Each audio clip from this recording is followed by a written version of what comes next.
should we teach religion in state schools? I have a bit of a bias about this because my father was a Methodist minister and he was my teacher in the state school. And it was very, very weird. It was very, very weird. But I want to know what you think about this, Gareth. What do you think? And did you have Bible in the schools? No, we didn't have Bible. I went to an all-boys school, but I actually went on to do religious studies as my university degree. You? So, yeah, I'm interested in the subject. But Why? I don't Why did you do that? Oh, because it's a essential part of man, and it's happening all around the world, and I wanted to get my there you head go. around it. So we should have Bible in schools then? No, absolutely not. And actually, what I studied was cults, and a lot of what I have seen, and I don't want to force religion down people's throats. How you didn't? We're not talking cults. We're talking about good, solid Christian instruction. Good, solid Christian instruction.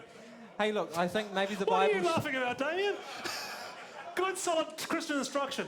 That wasn't me, that was Ian Galloway. Oh. What's so funny about good Christian religious instruction? It's funny you should talk about this because I actually was just talking to my wife today about the RE in our own kids' school. And look, I would be really happy if it was genuine religious education, so you could learn about Christianity, Islam, Buddhism, the whole range.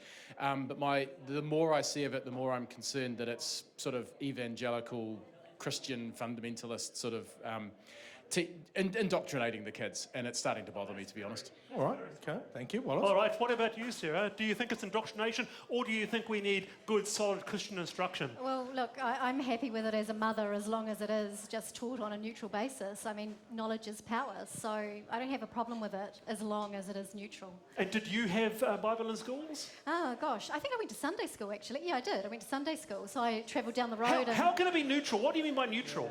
Well, I mean, teach a range of different religions and the pros and cons of both, I guess, and let the kids decide. So you'd be more than happy for your kids to be open to learning the Quran as well? Yeah, absolutely. And my daughter has just started school. She's 5 and she's in a school that has a Christian foundation, so I'm quite happy with that. Carmel Cipollone, what about you?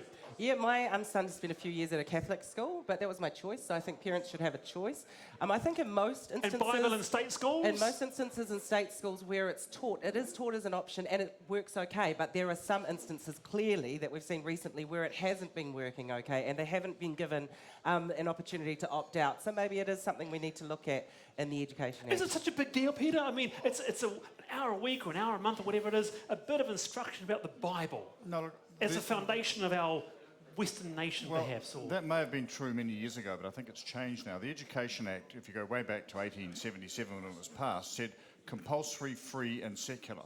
And I think those principles in the public education system are worth upholding. So I'm not in favour of religious education in state schools. I think people have a choice if they want to go to church-based schools or schools that offer religious instruction to take that. But not in school, okay. Not in the state sector, no. Damien.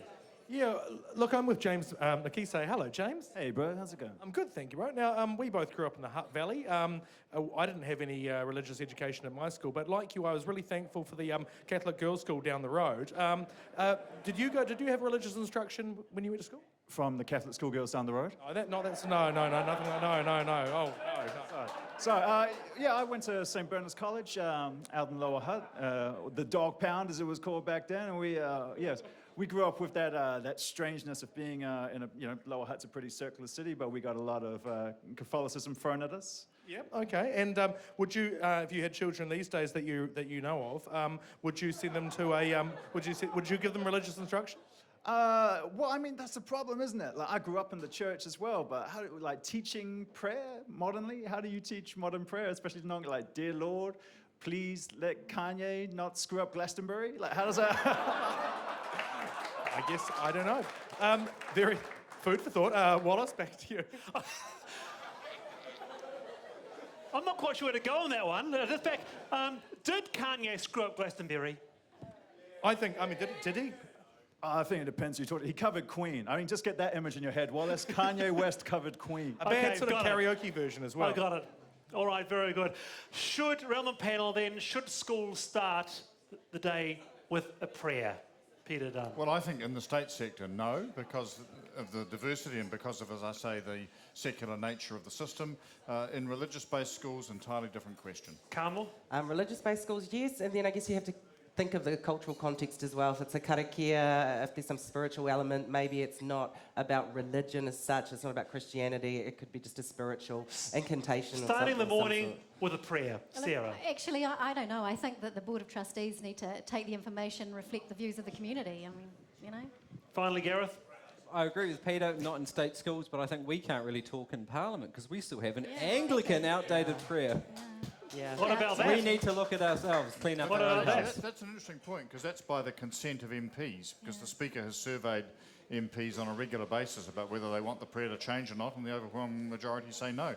But I think that's the point. It's not being forced on people, it's by consent. Maybe, and this is something for Twitter, maybe, Damien, Parliament should have Bible in schools. Well, I was learn just how to sort of treat each other better. I was just thinking, on the day that Parliament looks as representative of New Zealand as, say, Newlands, a primary school, then maybe prayer in schools might change.